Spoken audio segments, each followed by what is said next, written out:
You gotta love Center Field. Such a You got great it. classic song. It is. It is. Well, hello again. Welcome to another episode of Around the Diamond with Baseball Bill and Grand Slam Sam on another beautiful Saturday morning. Bill, how are you doing today?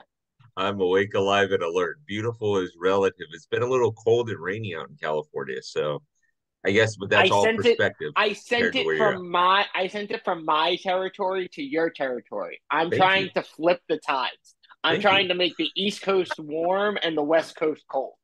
You done a good job. You done a good job. We actually I mean, there there were I actually try my best. places in low elevations like LA that got a little snow this week. So it's pretty insane. So then, so I'm assuming everyone kind of bunkered in their house and just didn't drive, go anywhere.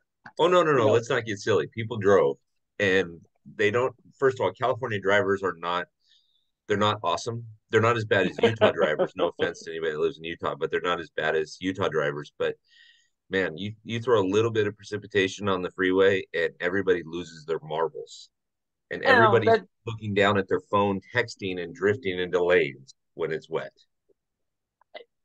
I got a good story for you after the show, but lo and Perfect. behold, the short of it was is it there was this much rain in Arizona, and it's like the world came to an end. It's basically how it went on the street.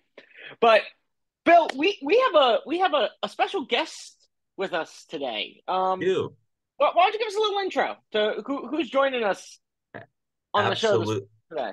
absolutely. So this is a good friend of mine named Dave. You can see his Instagram there as well. And I love having Dave on. Dave's got a great baseball mind. He's from the Chicago area. He lives in an area that you had just mentioned about water. But he's a fantastic baseball fan, a Chicago Cubs fan. And since we're going to be talking about the AL Central today and the NL Central, I thought I'd bring him on. So, Dave, good morning. How are you? Good morning. I'm doing great. Ready for some baseball. Ah, Aren't we well, all? you're living in a great area to have baseball right now. Being in the Phoenix area, you got baseball all around you. You can go see 15 teams within probably spitting distance. Absolutely. And our high school season started, the college season started. Everybody's playing. ASU's playing, high school teams, all the pro teams. Yep. It's a Ah, great place to be in March. yeah. And you just had the Super Bowl there just about a month ago. So, I mean, the Phoenix Scottsdale area has been cooking for the last 6 to 8 weeks. Yeah, Super Bowl and the Phoenix Open and the Yep. car shows are a huge attraction. But now it rolls right into spring training. There Well, you go. Dave, Dave, why didn't you mention the Coyotes? Well, because you can only fit about 50 people in that stadium. I like to And they call just spring. they You just saying? traded half the roster of anyone Oh, that was worth watching. So Ah, oh no. rebuilds. It's a rebuild, but I like to consider spring training the spring break for baseball junkies because Yeah. I I am yeah, someone that I love the ability to be able to go see a game at 1, and then if I want to, I could go see a game at 6 and still make I it home in time. I just love being close to the action and close to the players and Mhm. watching some of the young guys that you keep hearing about actually play and see what they're like and just Yeah, being around it. You know, the MLB stadiums, some of them are really good, but you're too far from the action. You're too Mhm. removed from what's going on the field. I completely agree with you. It's honestly one of the reasons why me and my dad have been going for 10 plus years is because of that exact fact that we can feel like we're actually a part of the game. So it's great to hear it from someone that lives down there and gets to be a part of it on a much more regular basis. But Yep. but but Dave, you bring an interesting perspective to this, being that you live in Phoenix, but you're a White Sox fan. Kind of how on real quick, how'd that kind of come to grab? Well, I grew up in Chicago, and Gotcha. anyone that grew up in Chicago or lives there and tells you that they're a fan of both teams is a liar. It's not possible. So you have to pick a side. So we moved out here I don't know, 15, 18 years ago. So I'm a Diamondback fan when I look at National League teams, but I'm a diehard White Sox fan on the AL side. Well, we're gonna have to change that National League team. Preferably something more north of anything Hey, hey, above hey, hey, above hey, LA. leave him alone. He's one of the 75 Diamondback fans that are left. Leave him alone. That's fair. That's fair. I'll Pretty give him that. much, I'll give him that. Well, pretty much. Dave, we're very excited to have you on. Bill has been hitting me up regularly, being like, I can't wait till we get Dave on the show. We can't wait. So, Bill made a very good point. Tell us what your thoughts are about the topic on the screen. You All are in right. a very interesting division. We'd love to hear your thoughts. But I think the consensus right now is it's the Twins and the Indians. I think, the White Sox had one of the most disappointing years that I can remember last year. And I tell people they sucked the life out of me last year and sucked all the enthusiasm for baseball out of me by October. I'm trying to bring it back. I think they've made a couple good moves with Benintendi and bringing Elvis Andrus back. Um, Pitching is strong, so that's going to take you a long way. I think Yasmani Grandal is going to have a bounce back year. He can't get much worse, so whatever he does will be better. Um, Hopefully Timmy stays healthy at shortstop. Dylan Cease is a beast on the mound. I think you're going to see Lance Lynn and Giolito be that's a good 1, 2, 3 punch. Kopech is in there too. So I think the White Sox are going to surprise a lot of people and bounce back from terrible 2022. The Twins are always tough. They've got really deep pitching. They traded their best hitter, which has got to hurt. We'll see how that plays out. And, the Guardians, Indians, I still call them the Indians. Tito is always going to have that team ready. Terry Francona is a great manager. They do a great job with asset management and player development. So they're going to be tough. The other two, I think the Tigers are probably 3 to 5 years out still, and the Royals probably about the same.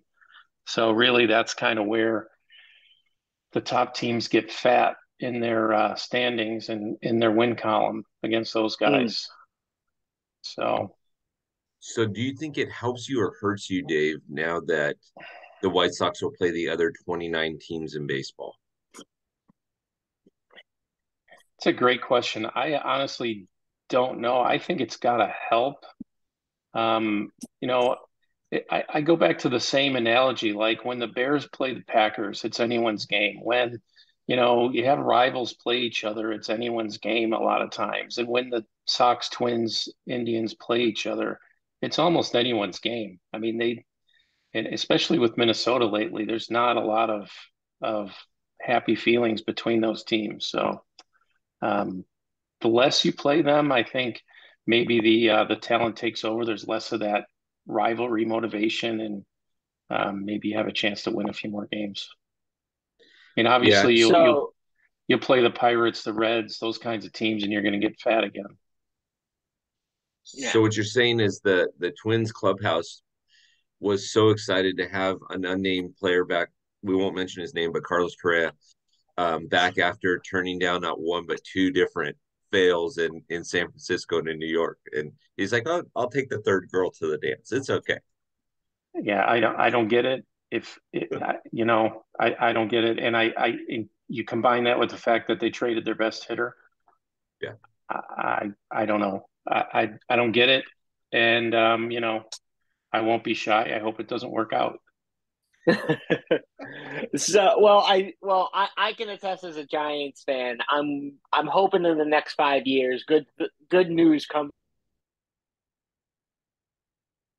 my way. That's my goal. But now looking at your division, I know you said the Twins, the Guardians, and the Sox. It's kind of a toss up between those three. But looking at the Royals and the Tigers, do you see that?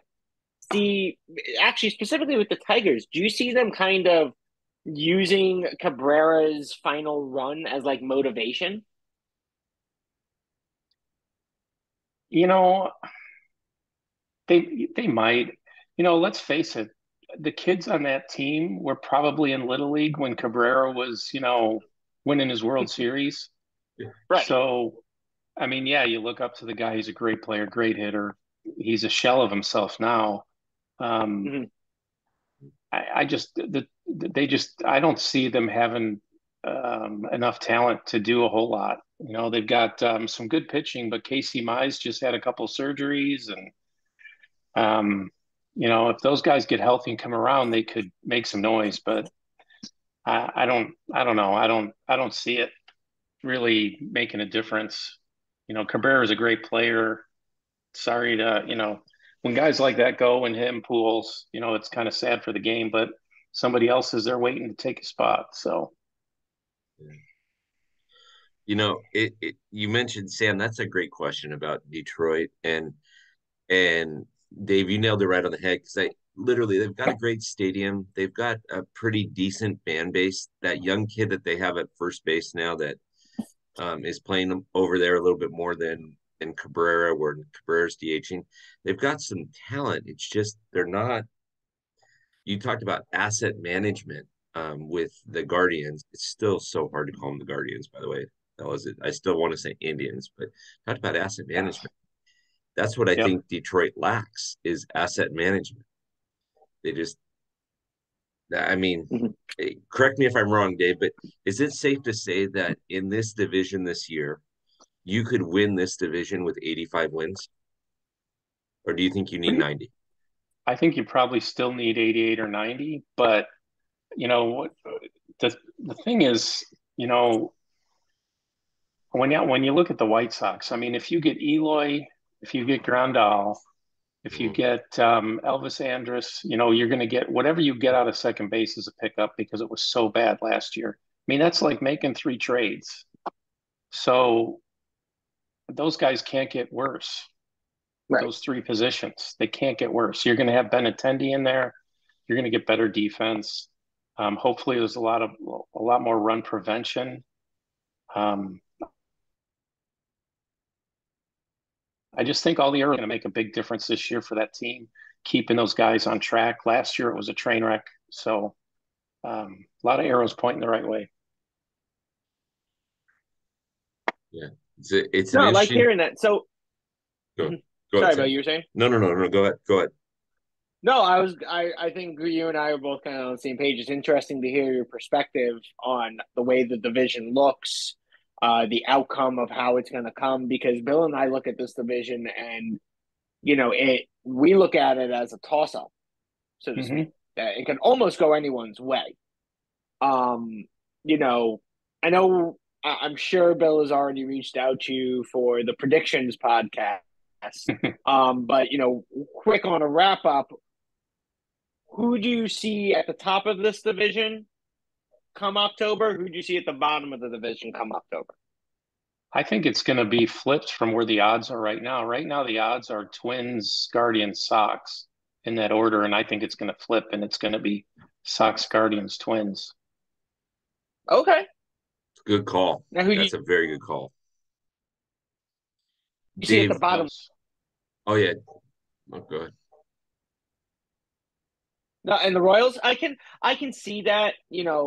I'd love to see them come back to what they were like in 2015, 2014. But I think, you put 3 to 5 years on the Detroit, I'd almost double that for Kansas City. That's just where I'm looking at it.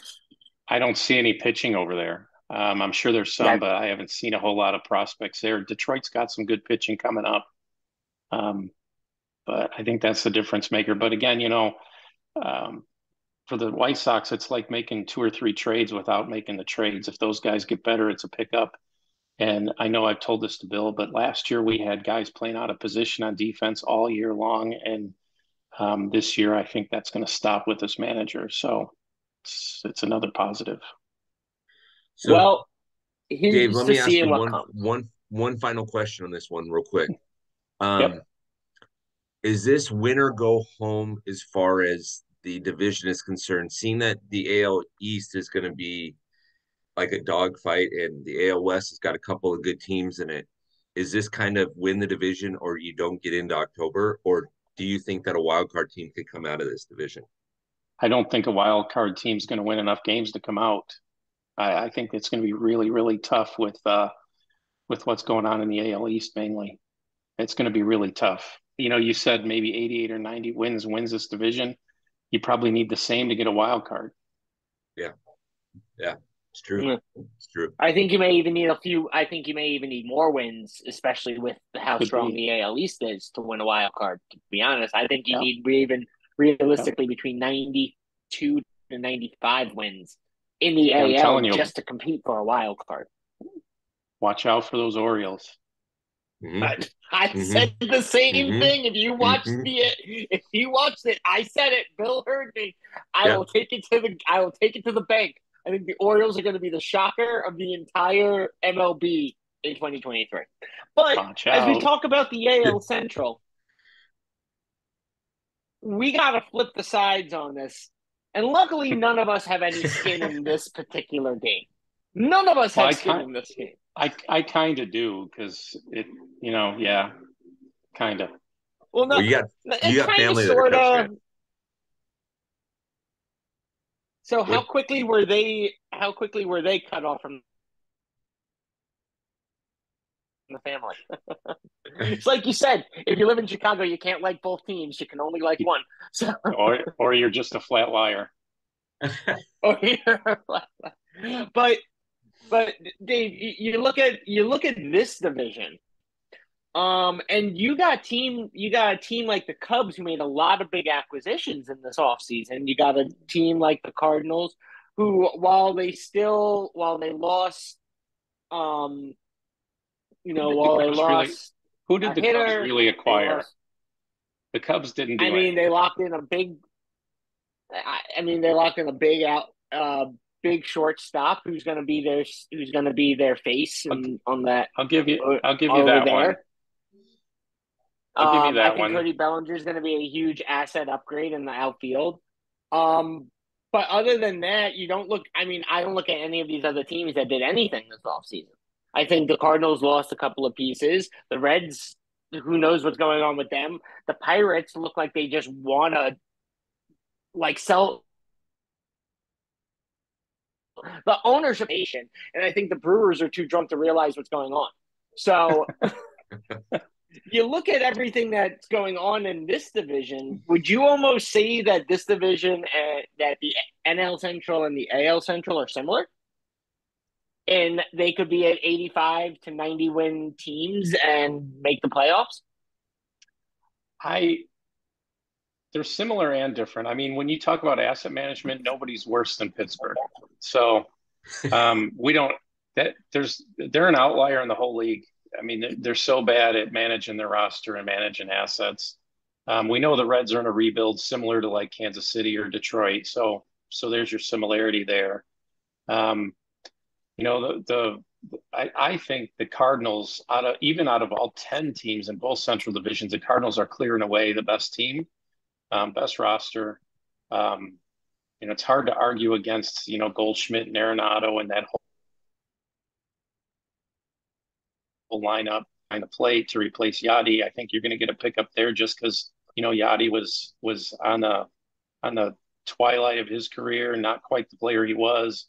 And Wilson will bring some offense there. And I think you're going to see Matthew Liberatore come in after a challenging 22 and come in and impress some people this year on the pitching staff. So I think the Cardinals have this division locked up as long as they stay healthy. No one's going to catch them. It's going to be them and the Brewers fighting for it all year long. The Cubs might make some noise here and there, but I see them as a distant third. They brought in Dansby. I'll give you that acquisition. But beyond that, they didn't do much. They brought in a bunch of retreads, reclamation projects, whatever you want to call them. Cody will be a plus, but it's kind of like the White Sox situation with a few of their players. It was so bad, no matter who you put out, there's going to be a plus. So I hope Cody does well. I think the drunks in the bleachers will love him if he hits some home runs. And that's really what the Cubs were after, is to keep their fans happy in the bleachers more than anything. So, so Dave, it's Okay. funny that you mentioned a few of those things because I was on my Instagram this morning and everybody, there's fans from every team and they'll call themselves sad fan of whatever. You know, one of the teams that was one of the Instagram pages had a picture of the Reds mascot and it said eliminated. Though we haven't played that one game yet this season that counts, we're already eliminated from postseason contention. Yeah. Like, Yeah. ouch. Yep. Ouch. But they know that. And there you've got another guy like Joey Votto. Talk about your comparison to like Miguel Cabrera. Toward the end of his career, really a great player, great face of the game, fun to watch. So he's gonna, he's be playing out the string here with a tough team, tough roster. This is also one of those divisions I think in the National League win or go home because the National League East and the National League West are going to be competitive. You either win this division. I don't think there's going to be a wild card team that's going to come out of here. The Brewers might make some noise, but you have Padres and Dodgers in the West, and then you've got the three-headed monster in the East with the Braves, the Phillies, and the Mets. So It's gonna be tough. Yeah, the Brewers somehow always find a way to be there in the end, competing. So yeah, it all depends on what happens you in to their Burns. young pitchers. So All depends on Burns, right, and how that affects the locker room. yeah, he's one guy. He's a really good one, but he's one guy. They need somebody else behind him. But I think a lot of that arbitration stuff gets a little overblown too. The media loves that dirt. Players play, man. The front office should stays out of the way. And once he gets on the field, I don't think it'll bother him. Yeah,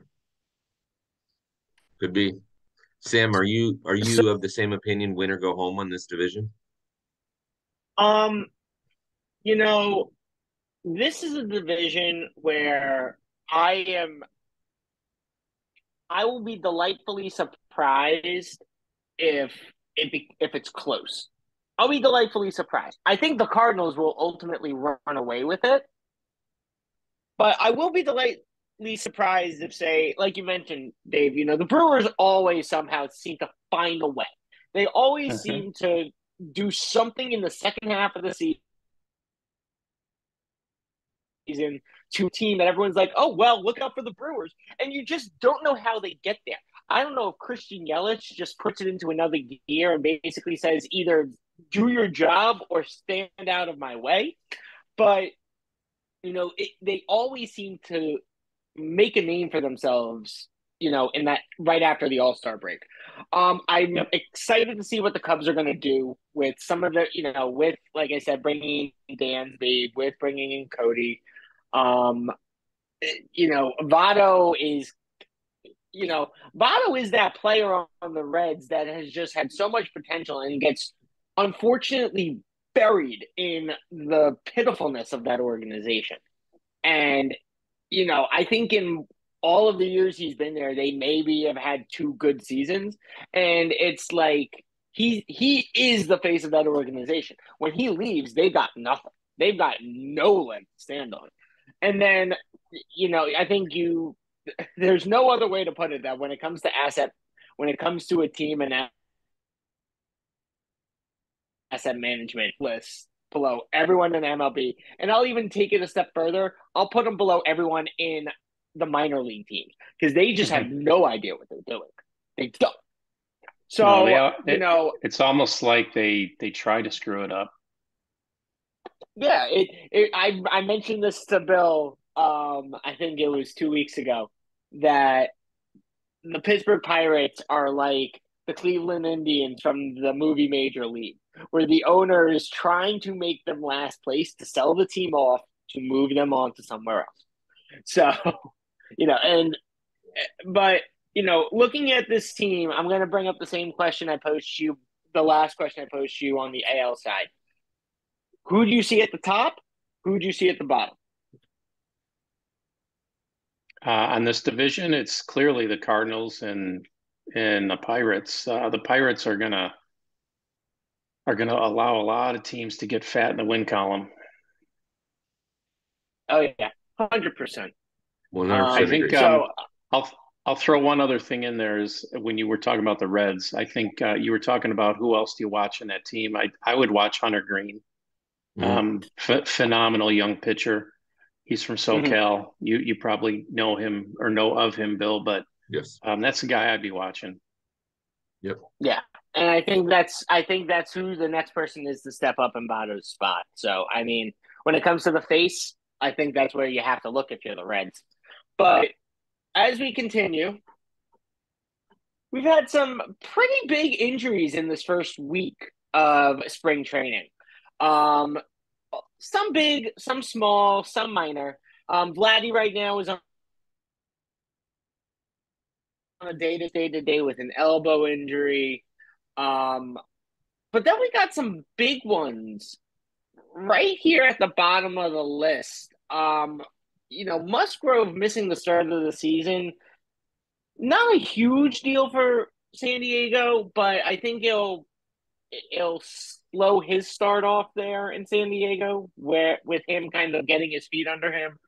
But the bottom three, I think, are a little bit more interesting when it comes to the injuries. Bill, can you take us through these bottom three injuries? And I'm sorry about that middle one to put on Yeah. you. Yeah.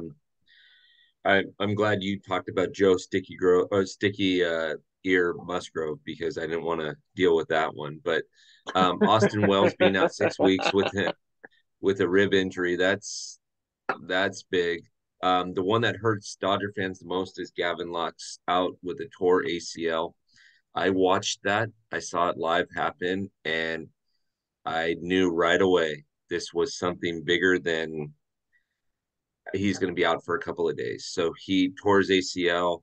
That will get repaired, but he's out for the rest of the season. The reason this one hurts so much is actually that leaves a big hole at shortstop. But whenever you tear an ACL, even though these guys have great doctors and great, uh, recoup time and things like that, better than any of us would have, this this could change the course of his career for the rest of his career.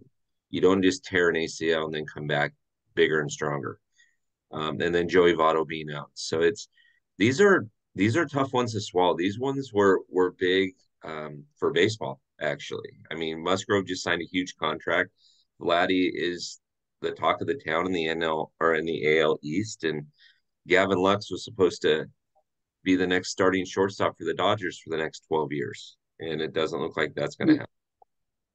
And it's funny you mentioned how an ALC tear can define what you look like for the rest of the season. Because I could almost say that for like an ankle injury. Yeah, When you break your ankle, that can define the course of your career. You could go through multiple contract negotiations and get turned down by doctors left and right, and then all of a sudden you have to go back to where you started. you see that, Dave? You, Yeah, you see how that got mic turned around drop there, on Dave? that one. This, I had to, Yes. I had to throw a slight wrench into that gear. I'm sorry. awesome. Bill, I think that came from the heart. I know. That's awesome. That's It awesome. came from the heart. Yeah. But Ah, with spring training being here and injuries being a big talk of the town right now, another huge topic that's been on every MLB fan, player, everyone's mind has been these new rules that have been put into effect. So we kind of want to just go over how they're being highlighted right now. So Bill, kind of take us through what these new rules are looking like and how they're impacting the players. so Because I'm this one's going to be curious. fun. I can't wait to hear Dave. I can't wait to hear your opinions on this one, on these. But the pitch timer thing yeah, okay, great. So I saw a highlight yesterday where somebody struck out in 20 seconds. In 20 seconds, the entire at bat was 20 seconds. It's ridiculous. The shift, it's not really a shift change because there's ways to beat it, right? And so now, your outfielder can come play rover if you want. So that's not really a thing. And then the Jose Altuve size bases, all that's going to do is help people run a little bit more. It's not going to do what everybody thought it was going to do, where it's going to, avoid injuries. No, it's going to help people run more. People like Trey Turner are going to run more. People like Tim Anderson are going to run more. You're going to see guys that, because catchers have less of an opportunity to now throw them out, right? So Mhm. it's insane. But I'm gonna like I can go on for hours about this topic just because of the Boston Atlanta game, right, where it ended on a called third strike because the batter took too much time. We're in that much of a hurry now to get the game over that we'll end the game on a called third strike. Guess what? I'm gonna as I'm leading to Dave, and Dave, to for you to talk about this, but imagine this for a second. Imagine you're in August and you're up on the Indians by 2 games. Okay. You're up on the Guardians. I'm sorry. You're up on the Guardians by 2 games. You're at home, bases loaded, end of August. You're down by 1 run, an 0-2 count on Tim Anderson, and he takes too long and he gets a called third strike and the game ends there. Is that guy going to get out? Is that umpire going to get out of Chicago alive? Um, Great question. The stadium might not make it through the night. I don't want to threaten any umpires, but the stadium, I could do that. Angel Hernandez, you're more than welcome to threaten Angel Hernandez. And I will publicly voice that and say it to his face that I will threaten you. I think all of this is going to settle down. I think that's why they're doing it in spring training, so everyone can get used to everything. And um, I think there needs to be some alterations allowed for like extra inning games, ninth inning, special situations where it doesn't decide a game. But that being said, I think I think I don't know if you guys saw Max Scherzer, the highlights of him working the angles Yes. of the pitch clock and the step off rules and stuff. Ready to quick pitch somebody the minute they step into the box. Those kind of things are going to happen. The smart players are going to figure out ways to get an advantage. Two things that I think are really big is one, pitching is about rhythm, and the clock is going to help some of these guys who can't get in a rhythm, force them into a rhythm. And the guys that really excel when they're in a rhythm I mean, I always point back to Mark Burley. He was my definition of pitching in rhythm. And, get it, throw it, get it, throw it. I mean, what are we doing killing time? Get in a rhythm. So I think that's going to help some of these guys. If a pitcher pitches and can't get in a rhythm and this doesn't help him, something's wrong. So I think it's going to help on the whole for these guys to just pitch better, pitch more effectively, be in a rhythm. I think the other thing is stolen bases are going up. There's no doubt. Um, you've got a limit here on 2 disengagements for a pitcher. So if I'm a base runner with some speed, I'm going to try to get you to throw over once. I know you only have one more. Once you use that second one, I take another step, maybe 2 steps, and I'm gone. So there's a cat and mouse game going on there, which should be fun to watch. But stolen bases should definitely be going up. That plus the bigger base.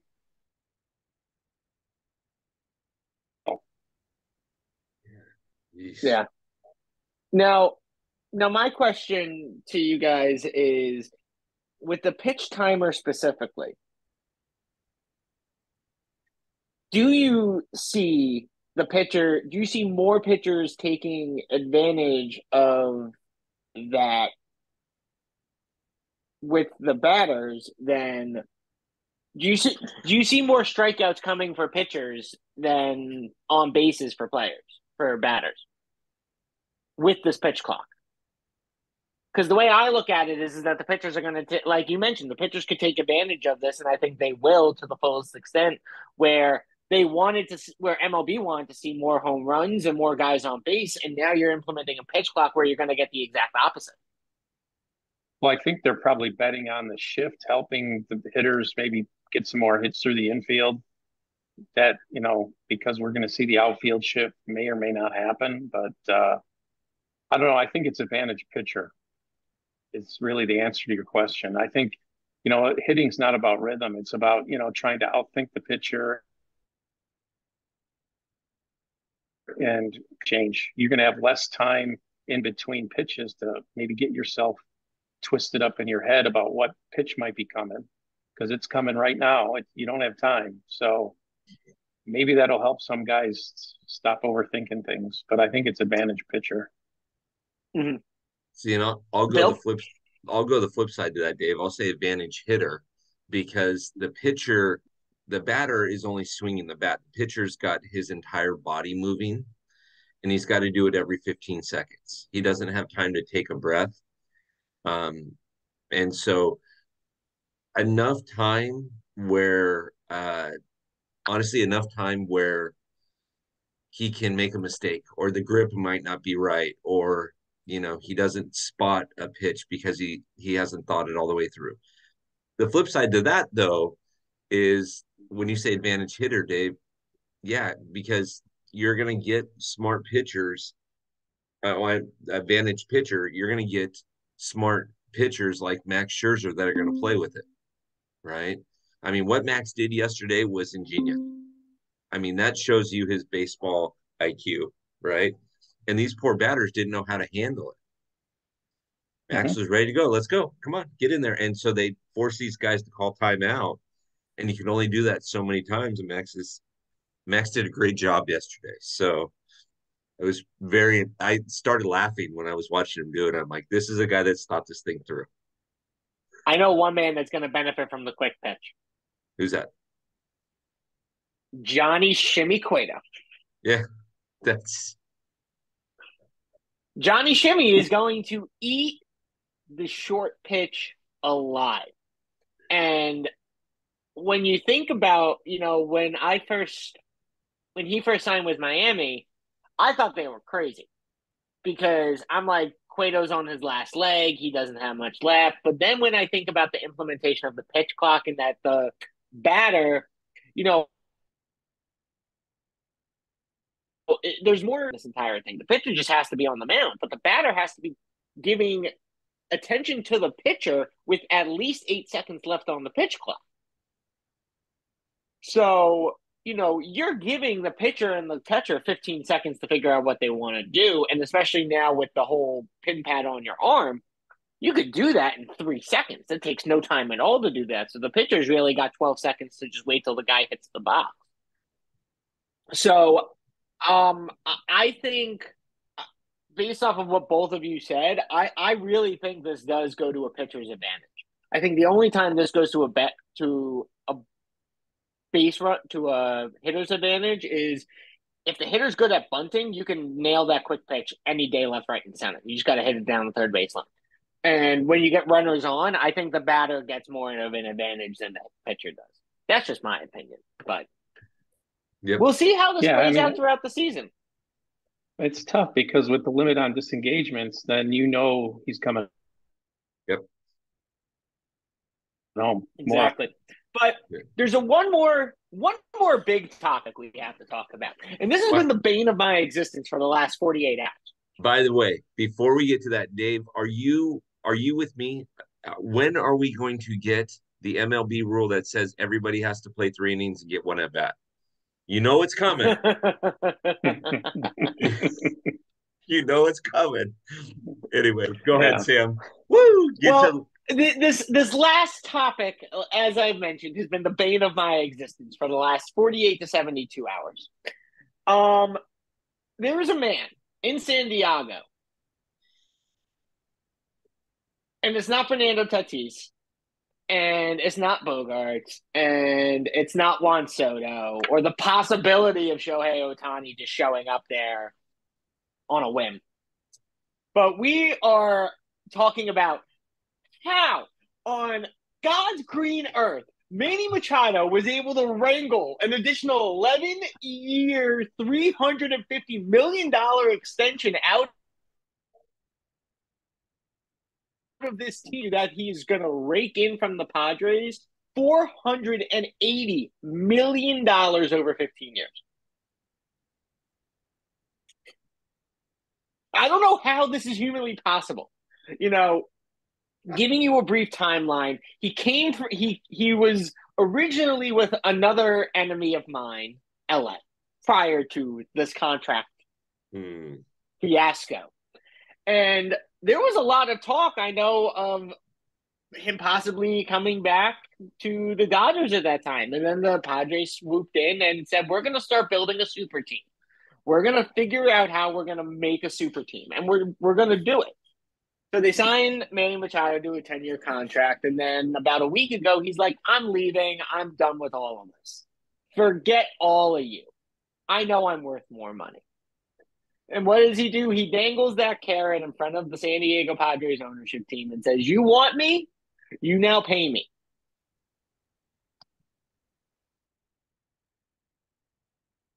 Here you go for another 11 years. So he will be playing, he will be finishing his career as a lifetime Dodger or a Padre.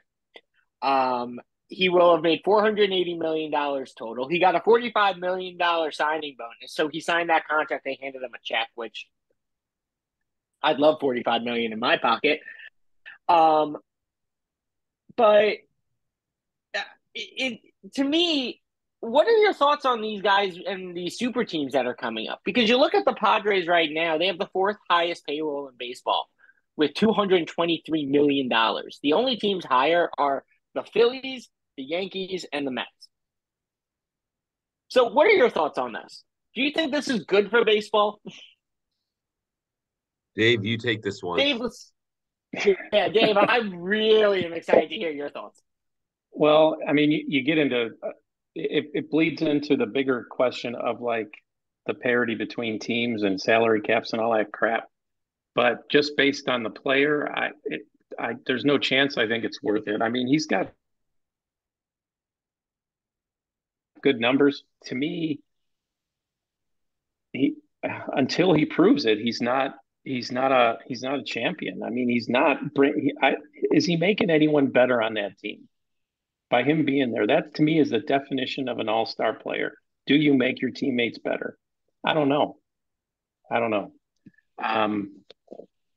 I think he gets a little bit of a bad rap for maybe some of his antics on the field, or just appears like he turns the I don't care switch on and off.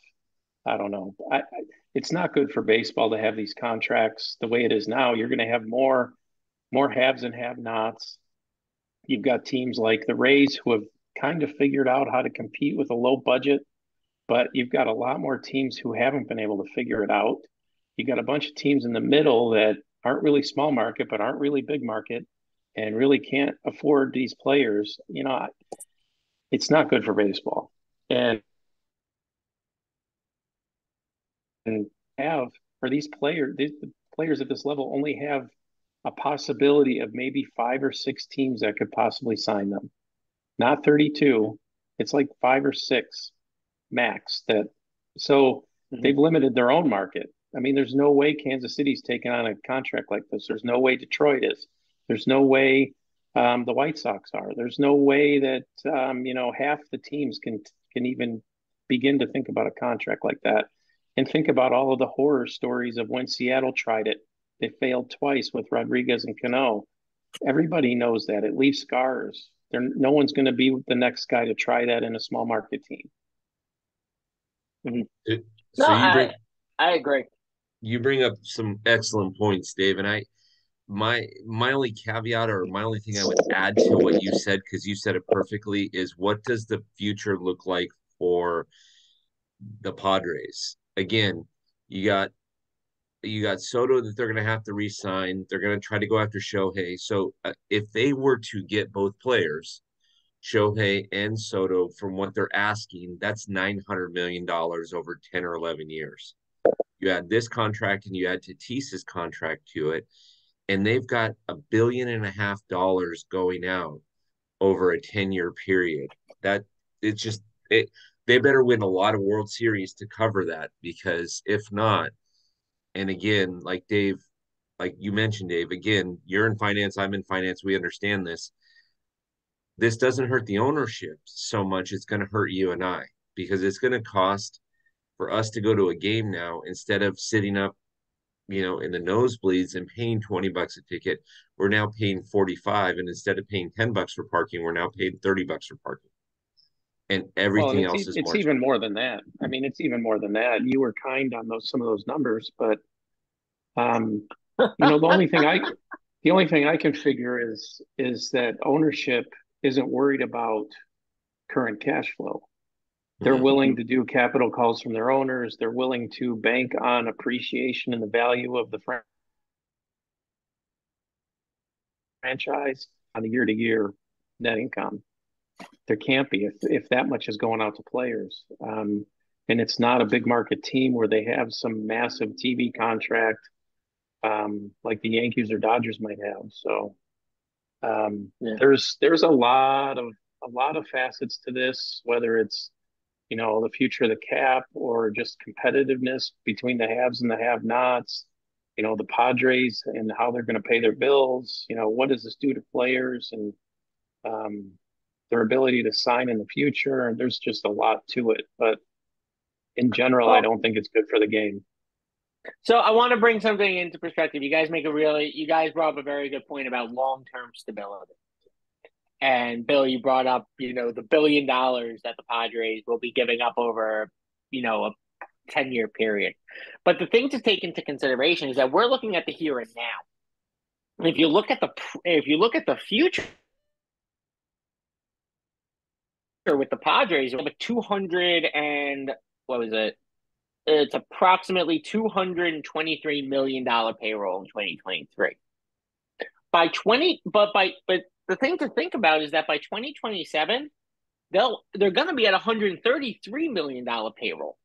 But as well, the thing to think about is that only has 13 players signed to it.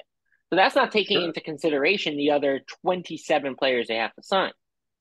So, I think if you're looking at those two big names, if you're gonna let's just take Soto and Ohtani as the two biggest names coming out this year. I think the Padres are realistically only going to be able to get away with signing one. And the reason why I bring that up is I'm going to compare them to my team. I'm going to compare the Padres to the Giants right now. The Giants right now, by next year, this year they have a $173 million contract. Next year it's a $114 million payroll. And by 2025, they have a $40 million payroll and 23. So when you're looking at this, you look at a team, like you mentioned, you have teams that can afford now, like a team like the Giants can afford to go out and spend the money on these guys. But are they going to? Because as you mentioned, is it worth them spending this amount of money to hurt their fan base? It's a really tough situation because you want to be in contention, but you don't want to alienate your fans. At, So at the end of the day, though, mark my words. I'm saying this in February of 2023. Mark my words, February of 2023. If the Padres don't win a World Series in 2023, 2024, or 2025, you are going to watch their team dismantle by 2026, and they will be no better than some of the teams that we've talked about in the central divisions that are hurting right now, because they're going to need to dump some of this payroll that they have. And so you'll see guys like Tatis end up in a different spot, or just mark my words. This is because they can't spend this much money and not win. they're going to I become think the you're. Minnesota Twins. Possibly. Dave, do you I agree? think you're. I think you're right. I think they're basically taking their shot, and you can't blame them for that. There's a lot of teams that probably should take a shot and don't. So I don't have a problem with that. But now they're obviously taking their shot, and it's not sustainable. No. The other thing I would It's say, two more points I would make is one, if I'm investing this kind of money in a player, it's going to be pitching and pitching and pitching, not a position player. Two, to the fan experience, ticket prices, paying for MLB subscriptions to see your team, parking, whatever. It's going to push fans to the next level, which is going to be watching minor league baseball and college baseball. And I think Correct. as a fan experience, that's the right thing. And it's really, really good baseball. I mean, that's what I'm doing. So, um, I haven't been to a Diamondback game in years. Part of that was COVID. Part of it was the cost and the quality of the team. I was in Chicago last year, and I opted not to go see a White Sox game because they sucked the life out of me, and I wasn't going to light my money on fire. So I would rather go and watch, the Durham Bulls when I was in North Carolina. That was a blast. So it's going to push people to alternatives. Well, Dave, I hear that the University of Tennessee baseball program is going to be good over the next couple of years. Should I be watching them? You should be watching Chase Burns Shove Day. I mean, I'm thinking that the University of Tennessee is going to have some decent pitching, but that I've just been rumored to be told that. So Even without my bias, I'll tell you what, it costs me $10 a month for ESPN Plus. I can watch as many college baseball games as I want.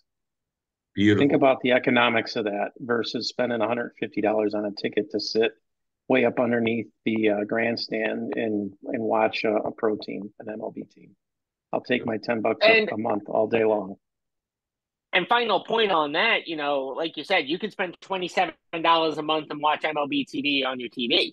You spend $150 to get a second section ticket where, at a stadium. Or you could go watch guys that love to play the game and are just there to love to play the game in the minors for $25. Mm-hmm. So Yep. I think you guys made a great, I think, for our fans to think about, because we want our fans to know of all the different options that are out there. But along with all the different options that are out there, we have a huge podcast list coming up this week. And, I'm excited for this podcast week.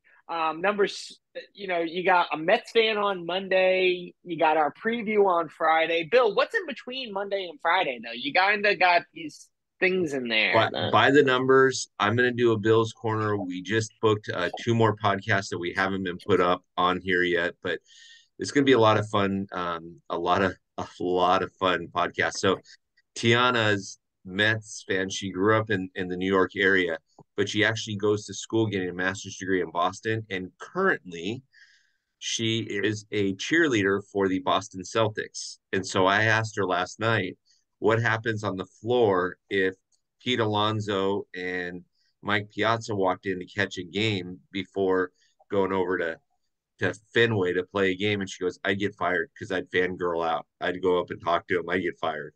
Like, at least you're honest. So it's going to be a great podcast lineup. You guys enjoy this one. And then, as always, on Friday, Bill and I will be dropping our preview for next week's Around the Diamond, which you're not going to want to miss, because Bill and I will finally have the opportunity to go head to head in our discussion about the NL West. I have been waiting for this one for the last 4 weeks. So make sure you are there watching it. But on top of that, Bill, you got some big announcements for us this week? You heard it right in the here, Top Dave. Fan Rivalry world? Absolutely. You heard it here, Dave. By the way, we're going to talk about the third place Giants that week. Okay. Yeah, we'll see. Anyways, so we got new articles coming up in the locker room, which is great. Obviously, you just heard about the podcast. There's new merchandise that's going to be dropping here pretty quick with a new logo on them. And so there's new logos. Obviously, the watch parties are crazy. So we're going to do a kind of a get together in Phoenix at the end of the month. We've got a watch party in Fountain Valley, California on the 27th of this month. On the 1st of the month, we've got one booked in Anaheim. We've got one booked on the 30th of June in Houston, one booked on the 20th of June in Atlanta. We're working on booking one in Boston on the 19th of August. We've got Philadelphia and New York and Chicago. We're working on booking one where the White Sox are playing the Cubs at White Sox, and we're going to try to book it right outside of Wrigley Field. So, Dave, you might have to join us in Chicago for that one. That will be fun. But the other big announcement, too, is that there will be a new show besides the Around the Diamond that will be broadcast every 2 weeks called Rivalry Talk. And it will only be in the locker room. We've actually hired a professional crew to film it. And our first episode is going to be filmed in Baseballism, Irvine. So the Baseballism store is going to be allowing us to film there. So we're going to film a 30-minute segment where we're going to talk about Angels Dodgers rivals, and that is going to post at our Angels Dodgers watch party on the 27th.